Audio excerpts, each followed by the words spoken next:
Well, well, what do we have here? We have a nice vapor blasted power valve engine and other engine components. So just picked these up the other day. Another really nice job been done by the guys at Alpha Classics. So all blasted, all ports blasted, all the waterways blasted, all the power valve chambers all blasted, nice and clean. So just sort of mock this up, give you an idea of what it's going to look like. And here's all my engine paint. I bought 4 cans. I probably won't use 4, probably just use a couple, but it's good to have spares. So that's going to be black, cylinders black, head black, side cover black, all these parts black. The only part that isn't going to get painted is the lower crankcases, because Yamaha don't paint them, and once the engine is in the bike, the only time you see the crankcases is when you're pulling a minging wheelie, and even then you can't really see them because the expansion chambers, depending on what expansion chambers you put on, are pretty big and get in the way. So I've given all these a good clean. There's a couple of things. This was hidden really well by the paint, so I've just got to sand that back, see what that looks like. I might have to put some filler in there and build it up and sand it back down maybe, just to get it nice. And then it will be a case of I've got to chase all the threads out. They've all been washed, but yeah, it's worth going through all the threads in particular and the holes and making sure they're all clean. They were clean before they were blasted, but there might be some glass in the bottom of the threads. So yeah, just need a good clean, and then it will be masking. I haven't got any decent masking tape at the moment, so I'll have to get hold of some of that, mask it up, and prime it. So I'll be using a etch primer on these first. That paint, you don't have to use a primer. They can say you just put it straight onto bare aluminium or steel, but I will be using a primer because the primer that I use sticks really well, and that's what holds your paint to your aluminium, is actually the chemical etch that an etch primer does, and that's a non-etching paint. So I want this to be etched properly to this aluminium so it doesn't come off.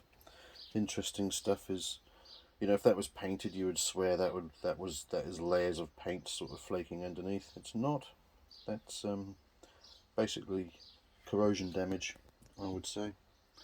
Things like that, but you know, in various places, or it could just be casting crappiness. The quality of the casting not that fantastic.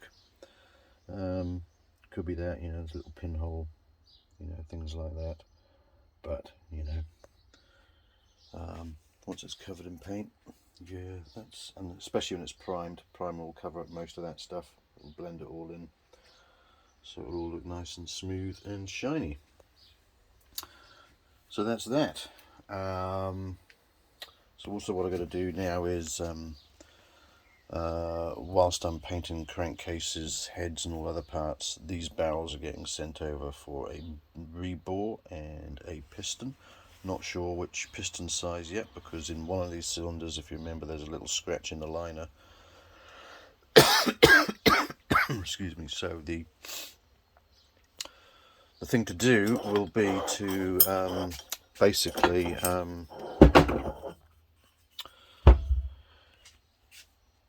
get them to bore out the damaged liner until that cleans up, and then that will dictate the piston size that goes in there. It's there, that scratch you can see just to the right of that inlet's top scavenge port. There's a scratch in there, so that'll have to be bored out until that comes out. But at the moment we're at plus 0.25 mil. You can even go up on these liners, you can go up to plus 3 mil. Certainly 2.5, but I've actually seen some 3mm pistons being put in these before, so I'll just go for the smallest size pistons that we can get away with cleaning that scratch up. But yeah, nice job on the blasting, so it's cleaned up a lot of these ports and yeah, made them all nice now, especially in the top of the crankcases. That looks really nice now. You can still tell I've been in there. There's the odd scratch and things, but that's alright. So yeah, well chuffed to get these back and get on the way. So I'll also be sending the crank off with the barrels, get it done in one job lot. So it's going to be crank rebuild with TZ bearings, which have more rollers in than the YPVS. New pistons, so that lot will cost a bit of money. This whole thing here, give you an idea, the blasting was 200 quid cash for the blasting. So when you add up that sort of blasting cost and the cost of the paint, it still comes in at a fraction of a Cerakoted engine, which is what I was kind of entertaining until I started looking at the prices properly. So on another note, we have the little Yamalube oil pump here, which I've taken apart, and I took it apart because I do know that some of these internal seals can go a bit bad, and there's springs in here which can lock up and get corroded. So basically, yeah, that's ready to go back together, apart from I have lost a little spring. So inside that hole goes a spring, and then this tiny little 2mm diameter pin then sits on top of that spring. And then if I put this in this hole, put that in there like that, and then this gear goes on.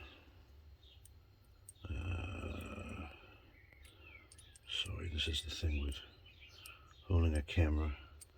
Then that pin goes in that hole, and it's supposed to ride up under spring pressure and touch the inside of that valve, and then when this rotates, when you back the throttle off, this basically rotates and just pushes your pin down. It just lets the gear float a little bit, so it's not a rigid drive. There's a bit of flexibility in the drive. So you cannot buy those springs as a spare part, not that I can find anyway. Maybe you know differently, Carl, who knows. But I can't seem to find anywhere where I'd buy any of the internal parts for these oil pumps. I think you're supposed to just, when they fail and start leaking or weeping or not pumping efficiently, I think you're just supposed to go out and buy a new pump. But hey, you can't go out and buy a new pump these days, so you have to rebuild them. But you can't buy the parts. You can get a rebuild kit which has this gasket, that seal, the seal that goes in there, and maybe the seal that goes in underneath here as well. But that's all you get in the kit. You don't get any other bits and pieces. So it looks like I'm going to have to try and source a replacement spring for that. So I know it's 2mm diameter, but I don't know the length, I don't know the stiffness. I'm just going to have to see what I can get. So other news is this is now a quite sizable big box full of all cleaned and inspected engine parts ready to go back in. So yeah, I'm undecided yet whether I'm gonna reuse these bearings on the gearboxes and stuff. I've had a look at the prices, and some of them are quite expensive, and I'll just get to the point when I start rebuilding, I'll have a proper inspection of these bearings and see what I think, see how good they are, and you know, but I'll need new seals anyway for everything. So that's the box that's basically everything that goes inside the crankcases I've got there ready to go in, apart from seals and the odd dowel and things. So I've got to buy dowels and all kinds of studs and all manner of things, but that's after I've got it painted. So first thing is to get this all masked off, just check threads and stuff.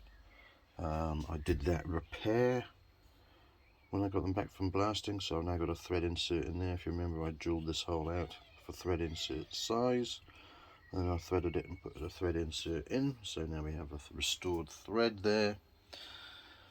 So yeah, slow progress, ticking away, but we'll get there.